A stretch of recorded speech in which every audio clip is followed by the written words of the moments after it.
Welcome class to this presentation, which gives you an introduction into our next topic, which is communication. In this video, we will consider why we want to study this topic, what we will study in this module, and how we will learn that content. Let us first consider why we study the topic of communication.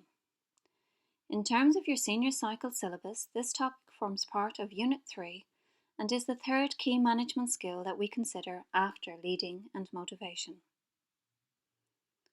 Being able to effectively articulate and communicate your thoughts will help you in subjects outside of business studies, such as English and history.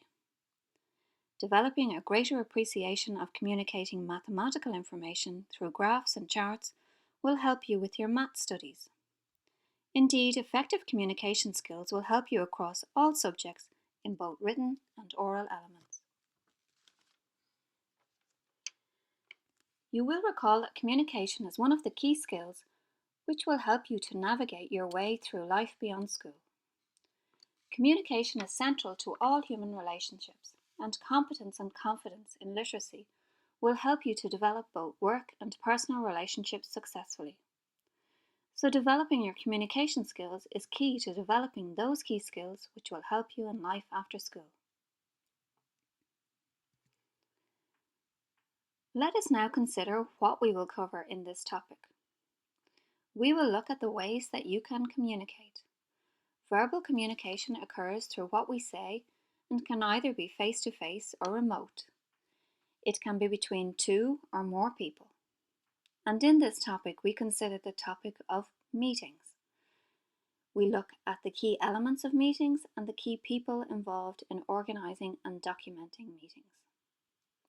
This brings us on to written communication, which can take many forms such as business letters, reports, and graphical representation of data.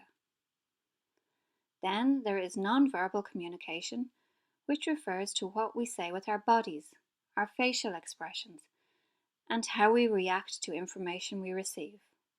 And this may or may not be intentional. For all of these communication methods, we will consider when it is appropriate to use each, and the advantages and disadvantages of each method. We will look at the many tools we have at our disposal to help us communicate. These tools range from the vast wealth of social media applications to technology developments which allow us to hold virtual meetings via video conferencing. Not to mention the collaboration tools that are available to help virtual teams work and communicate effectively, even when they are in different locations. Finally, in this section, we will look at the relevant laws that govern how we hold and manage data. We then need to consider how, given all the tools that we have at our disposal, do we ensure that our message has been effectively communicated? Looking at the quotes, George Bernard Shaw highlights one of the key issues that we all encounter with communication. The fact that we think we have communicated something, but the reality often is that we have not. We therefore need to develop strategies to help us to understand if our message has indeed been communicated as we originally intended. Jim Rohn's quote highlights how our confidence and personal views on data can impact how effectively we communicate. If we are confident and display positive body language, this will encourage others to hear and believe in our message. Finally, Winston Churchill acknowledges the key role that communication plays in leadership. To be a leader, one needs to confidently communicate and to instill belief in the message. It is evident, therefore, that to effectively communicate, one needs skills and techniques and not simply a message. We will consider these skills further as we develop our knowledge of this topic in our upcoming classes.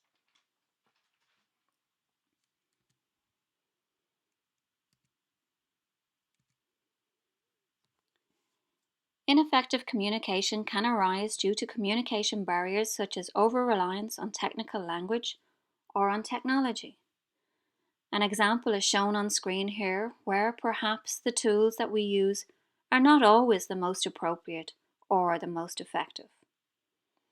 We will look at these barriers to communication in further detail in our upcoming classes.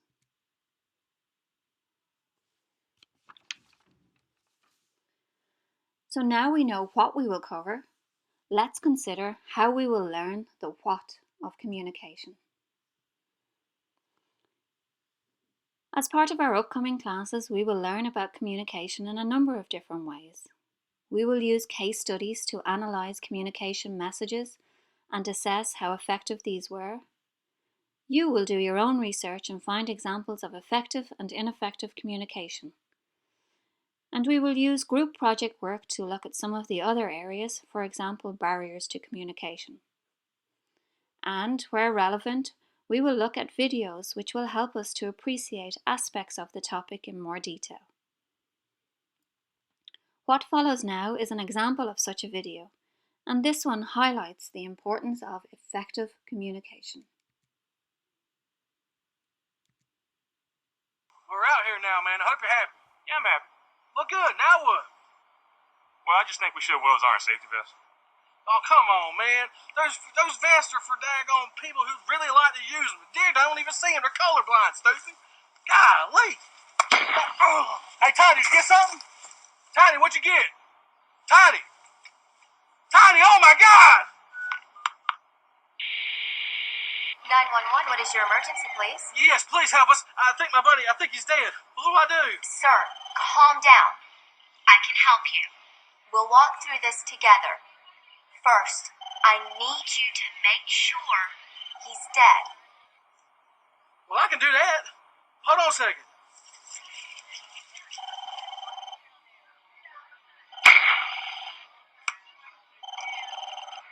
He's dead.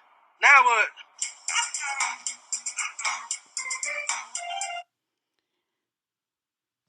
I hope you enjoy that video, and I think you will see that this topic is very interesting, and we will have a lot of fun studying it. So finally, to recap, we looked at why we study communication, we looked at what we will study as part of our communication topics, and we also looked at how we will study it. So that's all that's left is for me to say thank you for your attention, and I look forward to exploring this topic in further detail in our upcoming classes. Thank you.